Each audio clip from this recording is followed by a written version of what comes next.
नमस्कार एवरीवन। समाजशास्त्र की एक और क्लास में मैं doctor Chandrakamar, assistant professor sociology, college education government of Rajasthan, आप सभी लर्नर्स का इस अर्ली मॉर्निंग में स्वागत करती हूँ। वेल स्टूडेंट्स, मुझे लगता है आप सभी एक पॉजिटिव बैंड ऑफ माइंड के साथ एक नए दिन की शुरुआत करने के लिए तैयार हैं। और आज के दिन की शुरुआत हम एक टॉपिक जो कि मुख्य रूप से बीए पार्ट फर्स्ट के पेपर फर्स्ट से संबंधित है, सोशियोलॉजिकल पर्सपेक्टिव पर बात करते हैं। हिंदी में कहें तो समाजशास्त्रीय परिप्रेक्ष्य।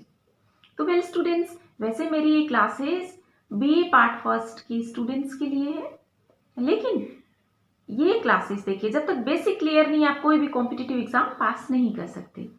तो जो भी स्टूडेंट्स सोशियोलॉजी की तैयारी कर रहे हैं, चाहे वो कोई भी एग्जामिनेशन हो, यूनिवर्सिटी एग्जामिनेशन या फिर कोई भी कॉम्पिटिटिव एग्जामिनेशन, सभी के लिए इक्वली इम्पॉर्टेंट है।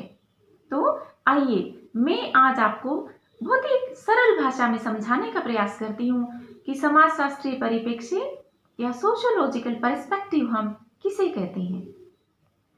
तो डियर स्टूडेंट्स, समाजशास्त्र में सिद्धांत निर्माण के लिए, प्रामाणिक सिद्धांत निर्माण के लिए और सोसाइटी में जो सामाजिक यथार्थ है, सामाजिक वास्तविकता है, उसका अध्ययन करने के लिए सोशियोलॉजिस्ट के अलग अलग पर्सपेक्टिव्स होते हैं। मतलब जो भी स्कॉलर्स हैं हमारे, जो भी समाजशास्त्री हैं, उनका भी एक नजरिया होता है सामाजिक वास्तविकता को अध्ययन करने का। क्यों? क्योंकि देखिए, हम ह्यूमन बींग्स हैं और ह्यूमन बींग्स से हम इंटेलेक्चुअल बींग्स हैं, मतलब बौद्धिक प्राणी हैं। और बौद्धिक प्राणी हैं तो हम सोचते हैं, अपनी विचारधारा रखते हैं। इसी कारण से सामाजिक यथार्थ का अध्ययन करने के अलग अलग दृष्टिकोण है या अलग अलग परिप्रेक्ष्य है, जिसे हम कहें सोशियोलॉजिकल ओरिएंटेशन भी आप इसे कह सकते हैं, या फिर सोशियोलॉजिकल पर्सपेक्टिव आप इसे कह सकते हैं। तो देखिए स्टूडेंट्स, सोशियोलॉजिकल पर्सपेक्टिव कई प्रकार के हैं, इसलिए जो सोशियोलॉजिस्ट हैं, स्कॉलर्स हैं, आप उनको अलग अलग उनके विचारों के अनुसार समूह में भी बांट सकते हैं, ग्रुप्स में उनको भी आप विभाजित कर सकते हैं। जैसे जैसे समाजशास्त्र के परिप्रेक्ष्यों में हम काउंट कर सकते हैं इवोल्यूशनरी पर्सपेक्टिव, या जिसे हम कहें उद्विकासवादी दृष्टिकोण या उद्विकासीय परिप्रेक्ष्य। ये मतलब पुराना परिप्रेक्ष्य है, जब समाजशास्त्र का डेवलपमेंट हुआ एक सब्जेक्ट के रूप में, वो उन स्कॉलर्स ने इस परिप्रेक्ष्य का समर्थन किया। प्रमुख रूप से हर्बर्ट स्पेंसर की हम बात कर सकते हैं, जिन्होंने चार्ल्स डार्विन के जो थ्योरी ऑफ बायोलॉजिकल इवोल्यूशन है उसे समाजशास्त्र में लागू किया कि जैविक उद्विकास या जीवों का विकास जिस तरह से हुआ है, उसी तरह से समाज का विकास हुआ है। सरल समाज से जटिल समाज, ये हम जानते हैं ना। प्राचीन समाज, जो हमारा आदिम समाज, एक सरल समाज था, और वर्तमान में हम आधुनिक समाज में रह रहे हैं, पोस्ट मॉडर्न सोसाइटी में रह रहे हैं। तो समाज किस तरह से सरल से जटिलता की तरफ अग्रसर हुआ है। पहले विवाह की प्रणालियां कैसी थी, वर्तमान समय में देखिए बच्चों अब डेस्टिनेशन वेडिंग होने लगी है, इंटरकास्ट मैरिजेस होने लगी है। फिर बात कर सकते हैं हम संरचनात्मक प्रकार्यात्मक उपागम की, स्ट्रक्चरल फंक्शनल पर्सपेक्टिव की। ये आप जानते हैं, जैसे कि जो समाजशास्त्री से प्रकार्यवादी समाजशास्त्री, जैसे कि Emile Durkheim, Talcott Parsons, Robert Merton, इन सब ने इस मत का समर्थन किया कि समाज है, समाज की एक संरचना है, और प्रत्येक समाज की संरचना कोई ना कोई बहुत ही महत्वपूर्ण काम करती है। जैसे परिवार है तो बहुत ही महत्वपूर्ण कार्य करता है, बच्चों का लालन पालन, उनको बड़ा करना। हमारे सोसाइटी के लिए फ्यूचर नागरिक तैयार परिवार ही तो करता है। इस विभिन्न सदस्यों की आवश्यकताओं की पूर्ति करता है, और परिवारों से मिलकर ही समाज बनता है। ये स्ट्रक्चरल फंक्शनल पर्सपेक्टिव है कि समाज में कोई भी संस्था है, कोई भी संगठन है, उसका एक सकारात्मक योगदान होता है। फिर हम बात कर सकते हैं कॉन्फ्लिक्ट पर्सपेक्टिव की, संघर्षवादी उपागम, जिसके प्रमुख स्कॉलर है, प्रमुख विद्वान है Karl Marx, German scholar Karl Marx. इसके अतिरिक्त हम बात कर सकते हैं सिंबॉलिक इंटरैक्शनिज्म की। सिंबॉलिक इंटरैक्शनिज्म की बात कर सकते हैं, जिसे हम अंतःक्रियात्मक उपागम कहें, पारस्परिक अंतःक्रियावाद। इसमें मीड एक प्रमुख स्कॉलर है, जिनकी बुक है माइंड, सेल्फ एंड सोसाइटी। अब देखिए माइंड, सेल्फ एंड सोसाइटी, ये जो मीड के नोट्स थे ना, तो उन नोट्स को कंपाइल करके उनके स्टूडेंट्स ने उनके प्रति एक अपना ग्रेटिट्यूड व्यक्त करने के लिए इस बुक को लिखा। तो आप देखिए टीचर स्टूडेंट का रिलेशनशिप, किस तरह से बच्चों ने अपने गुरु, जब उनकी मृत्यु हो गई मीड की, तब उनकी याद में इस बुक को उन्होंने लिखा, माइंड, सेल्फ एंड सोसाइटी। इसके अतिरिक्त हम पीटर बर्जर एवं लकमैन की बात कर सकते हैं, जिनकी एक फेमस बुक है the social construction of reality. देखो बच्चों, मैं बुक्स इसलिए बता रही हूँ, एग्जामिनेशन में आपसे पूछ लिया जाता है। इसके अतिरिक्त हम बात कर सकते हैं पोस्ट मॉडर्निज्म की बात कर सकते हैं, फेमिनिज्म की बात कर सकते हैं, फेमिनिस्टिक पर्सपेक्टिव जिसे कहें, जो महिलाओं का अध्ययन करते समय इन आयामों का अध्ययन करता है कि महिलाओं की जो समाज में ऐतिहासिक रूप से हमेशा से निम्न स्थिति रही है, उसके क्या कारण रहे हैं। तो हमने देखा समाजशास्त्र में अनेक पर्सपेक्टिव है, जैसे कि फील्ड व्यू की बात कर सकते हो आप, जिसे हम क्षेत्रीय परिदृश्य कहें, बुक व्यू की बात हम कर सकते हैं, इंडोलॉजिकल पर्सपेक्टिव की बात कर सकते हैं, भारत विद्या शास्त्रीय उपागम। लेकिन स्टूडेंट्स, आपके बीए पार्ट फर्स्ट का जो आपका सोशियोलॉजी का सिलेबस है हमारे राजस्थान यूनिवर्सिटी में, शेखावाटी यूनिवर्सिटी में और भी यूनिवर्सिटीज में, देखिए जो हमारा सिलेबस होता है वो मोर ओवर सिमिलर ही होता है, क्योंकि उसमें बेसिक कॉन्सेप्ट्स होते हैं सोशियोलॉजी के। तो उसमें आपके दो पर्सपेक्टिव्स दिए हुए हैं, साइंटिफिक पर्सपेक्टिव और ह्यूमनिस्टिक पर्सपेक्टिव, वैज्ञानिक परिप्रेक्ष्य और मानवतावादी परिप्रेक्ष्य। तो आइए आज की क्लास में हम इन दो पर्सपेक्टिव्स को डिस्कस करते हैं। सबसे पहले हम वैज्ञानिक परिप्रेक्ष्य को देख लेते हैं, मतलब साइंटिफिक पर्सपेक्टिव। तो देखिए स्टूडेंट्स, मैं इससे पहले भी आपको पढ़ा चुकी हूँ कि सोशियोलॉजी का डेवलपमेंट कैसे हुआ। मैंने आपको अपने इसी चैनल पर पॉजिटिविज्म के बारे में भी पढ़ाया है। पॉजिटिविज्म मतलब विज्ञानवाद, जो ऑगस्ट कॉम्ट ने दिया।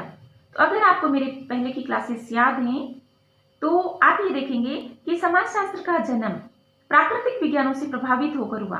पहले प्राकृतिक विज्ञानों का विकास हुआ। प्राकृतिक विज्ञान कौन से होते हैं, जैसे कि फिजिक्स, केमिस्ट्री, है ना, बॉटनी, जियोलॉजी, ये सब मेडिकल साइंसेस। उसके बाद में मनुष्य ने अपने समाज की समस्याओं की तरफ देखा, है ना।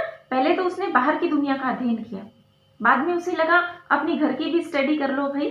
घर की स्टडी मतलब अपने समाज का भी तो स्टडी करो, जिसमें इतनी प्रॉब्लम्स है, गरीबी है, बेरोजगारी है, एक्सप्लॉइटेशन है लोगों का, कई तरह की समस्याएं हैं समाज में, झगड़े हैं, सांप्रदायिक दंगे हैं, गरीबी अमीरी का अंतर है बहुत ज्यादा। तो क्या कारण है? इसलिए प्राकृतिक विज्ञानों से प्रभावित होकर समाजशास्त्र एक विषय के रूप में हमारे सामने आया, ये बात हम जानते हैं।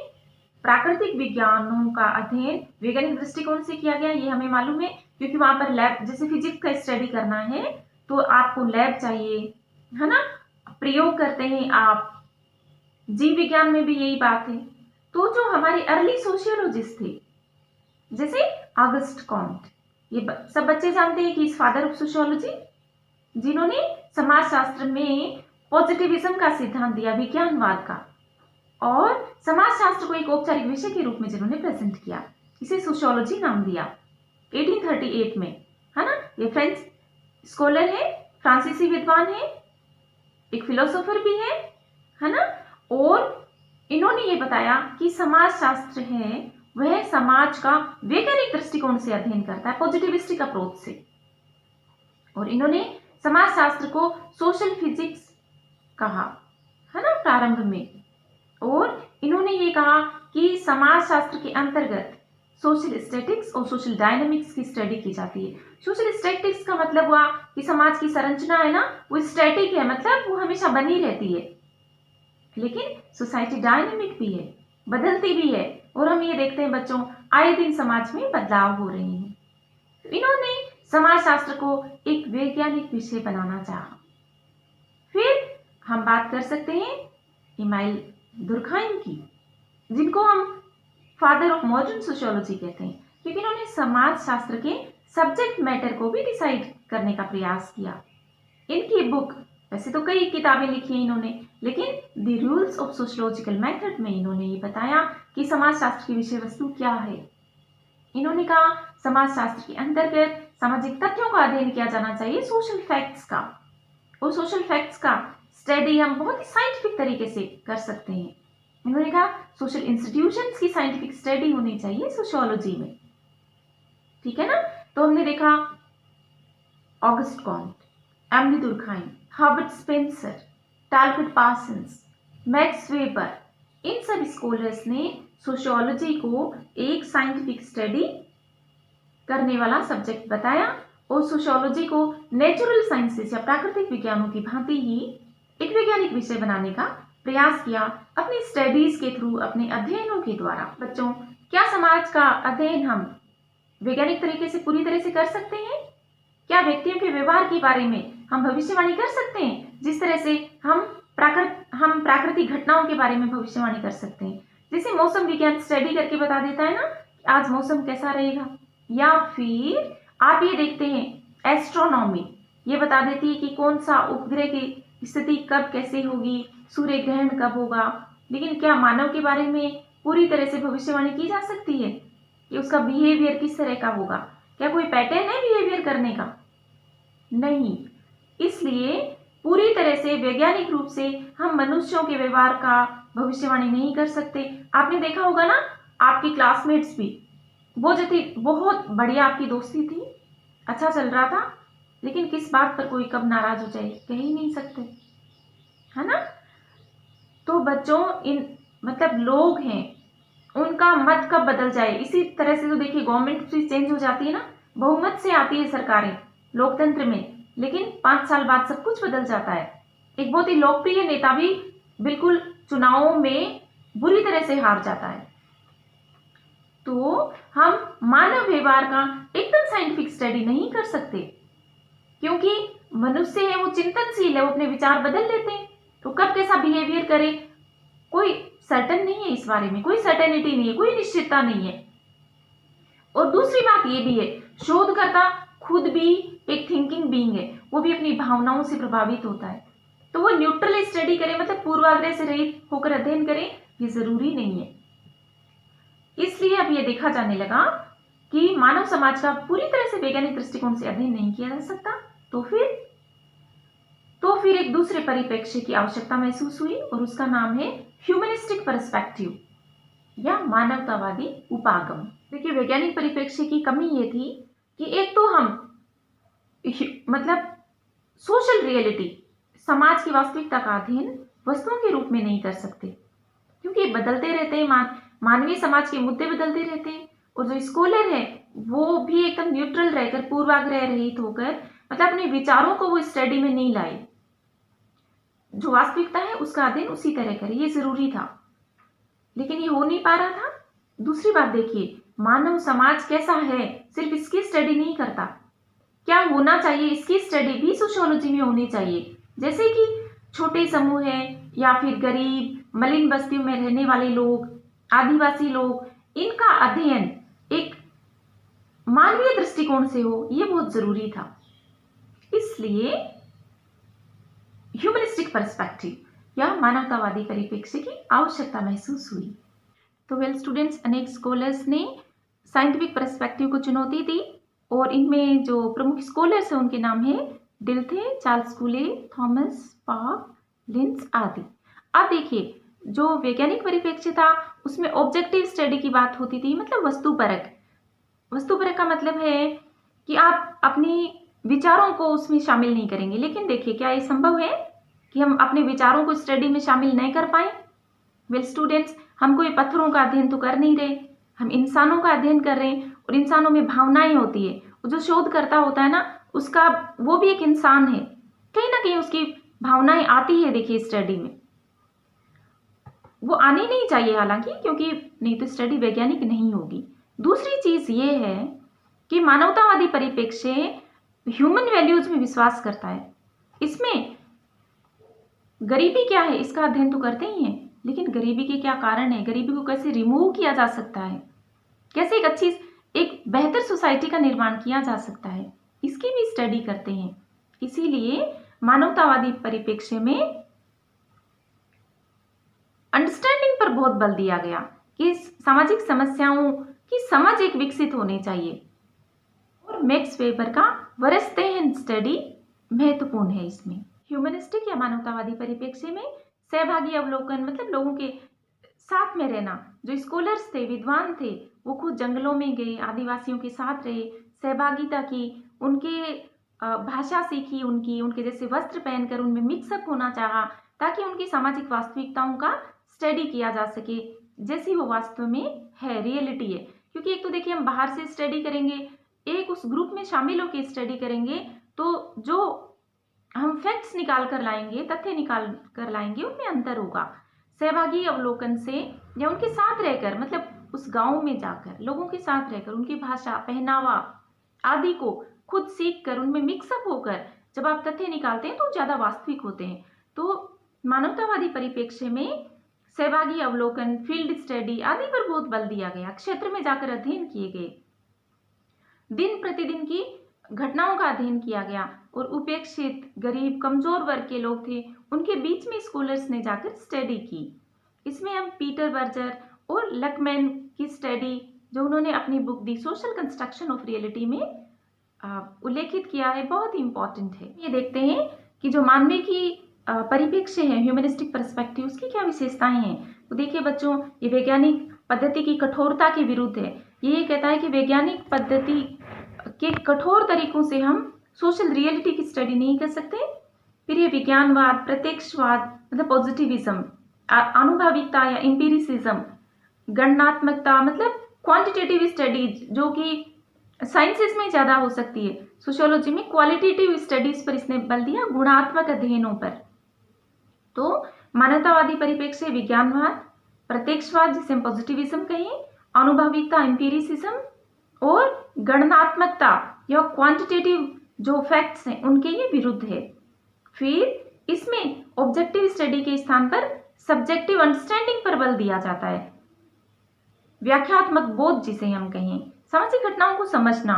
फिर इसमें यह बिलीव किया जाता है कि सामाजिक यथार्थ सोशल रियलिटी है, देखिए वो स्टैटिक नहीं है, वो भौतिक वस्तुओं की जैसे स्थिर नहीं है, वो एवर चेंजिंग है, बदलता रहता है। सोसाइटी बदलती है, सोशल चेंज आते हैं, सोसाइटी निर्मित होती है, पुनः निर्मित होती है, रिकंस्ट्रक्शन होता है सोसाइटी का। इसमें उपेक्षित मतलब ऐसे ग्रुप्स, ऐसे स्मॉल ग्रुप्स जिनको अभी तक निग्लेक्ट किया जा रहा था अध्ययनों में, तो उपेक्षित वर्गों, शोषित वर्गों और महिलाओं की स्टडी इसमें की जाती है।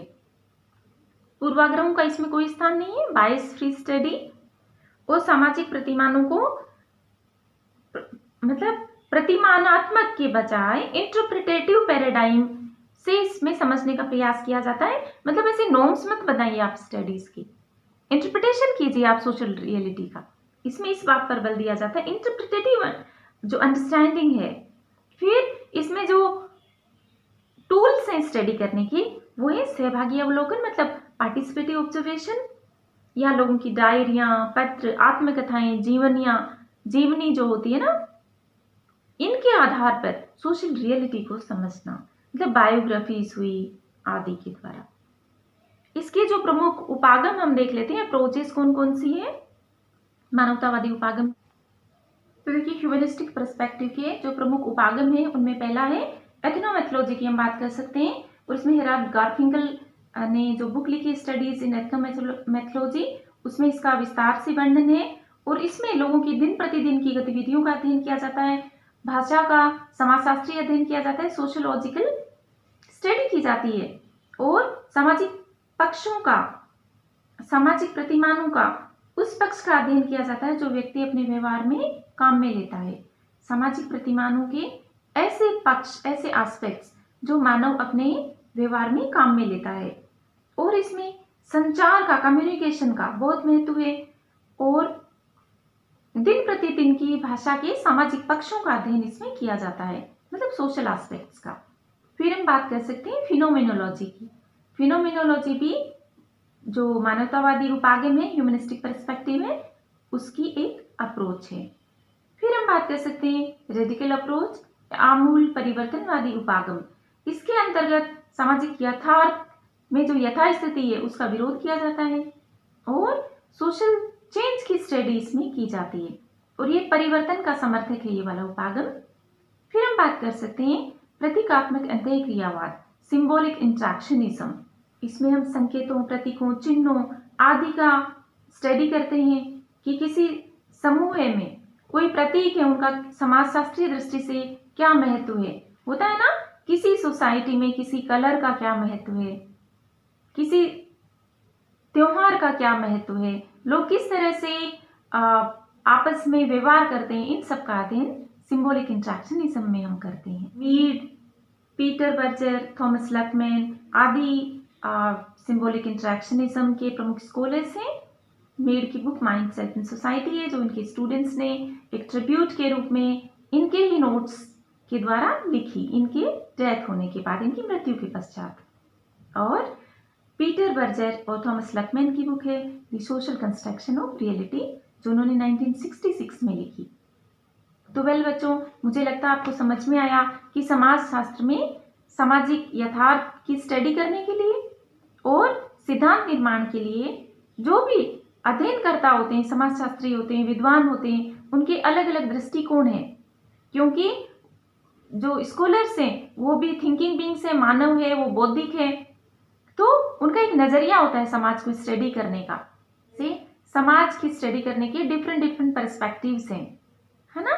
तो इस क्लास में हमने देखा कि उद्विकासीय परिप्रेक्ष्य हो सकता है, evolutionary perspective, structural functional perspective हो सकता है, संरचनात्मक प्रकारात्मक परिप्रेक्ष्य, कॉन्फ्लिक्ट पर्सपेक्टिव हो सकता है, संघर्षवादी परिप्रेक्ष्य, और सिंबॉलिक इंटरैक्शनिज्म हो सकता है, प्रतीकात्मक अंत्यक्रियावाद जिसे हम कहें, फील्ड व्यू हो सकता है जिसे हम क्षेत्रीय परिदृश्य कहें, बुक व्यू हो सकता है मतलब पाठ्य परिदृश्य कहें, इंडोलॉजिकल पर्सपेक्टिव हो सकता है, भारत विद्या शास्त्रीय परिप्रेक्ष्य जिसे हम कहें, पोस्ट मॉडर्न पर्सपेक्टिव हो सकता है, फेमिनिस्टिक पर्सपेक्टिव हो सकता है। लेकिन हमारे सिलेबस में प्रमुख रूप से दो पर्सपेक्टिव है। कौन कौन से? साइंटिफिक पर्सपेक्टिव और ह्यूमनिस्टिक पर्सपेक्टिव। इस क्लास में हमने ये समझा कि प्रारंभ के समाजशास्त्रियों ने वैज्ञानिक परिप्रेक्ष्य से समाज का अध्ययन किया, जैसे कि August Comte, Emile Durkheim, Talcott Parsons, Herbert Spencer, Merton आदि आदि।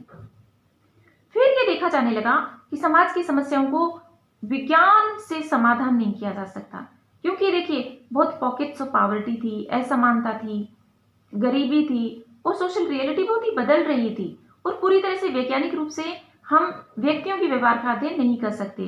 इसलिए मानवतावादी दृष्टिकोण का विकास हुआ, और मानवतावादी दृष्टिकोण ने वैज्ञानिक अध्ययनों का विरोध किया, और इसमें अंडरस्टैंडिंग पर बल दिया गया कि सोशियोलॉजिकल अंडरस्टैंडिंग से ही समाज को समझा जा सकता है। ऑब्जेक्टिव स्टडी पूरी तरह वस्तुनिष्ठ अध्ययन से संभव नहीं है, सब्जेक्टिव अंडरस्टैंडिंग इंपॉर्टेंट है। और फिर हमने ये देखा कि मानवतावादी परिप्रेक्ष्य के अंतर्गत छोटे छोटे समूह, उपेक्षित लोगों, गरीबों, महिलाओं आदि का मानवीय दृष्टिकोण से और अध्ययन के लिए भी ऐसे टूल्स का उपयोग किया गया जिससे कि मनुष्यों की समस्याओं को समझा जा सके धरातल पर जाकर। इसीलिए देखिए सहभागी अवलोकन, जिसे पार्टिसिपेटिव ऑब्जर्वेशन कहते हैं, स्कॉलर्स गए, जंगलों में गए, आदिवासियों के साथ रहे, उनकी भाषा सीखी और उनकी परंपराओं, समस्याओं आदि का अध्ययन किया। तो इसमें क्वांटिटेटिव स्टडीज के नहीं बल्कि क्वालिटेटिव स्टडीज की गई। डायरिया, है ना, जीवनी, मतलब इन डॉक्यूमेंट से समाज को समझने का प्रयास किया गया। और इसके अंतर्गत अनेक हम उपागमों की बात कर सकते हैं, जैसे कि एथनोमेथोलॉजी, है ना, और इसके अलावा प्रघटना शास्त्र जिसे हम कहें phenomenology, symbolic interactionism, radical approach आदि। इन ये जो मानवतावादी परिप्रेक्ष्य के अलग अलग दृष्टिकोण हैं, इनसे सामाजिक वास्तविकता को समझने का प्रयास किया गया। तो कोई भी डिफिकल्टी हो तो आप मेरे से पूछ सकते हैं, और एक और क्लास के साथ मैं आपसे फिर से मिलूंगी। So thank you so much, stay motivated and stay happy. God bless you all.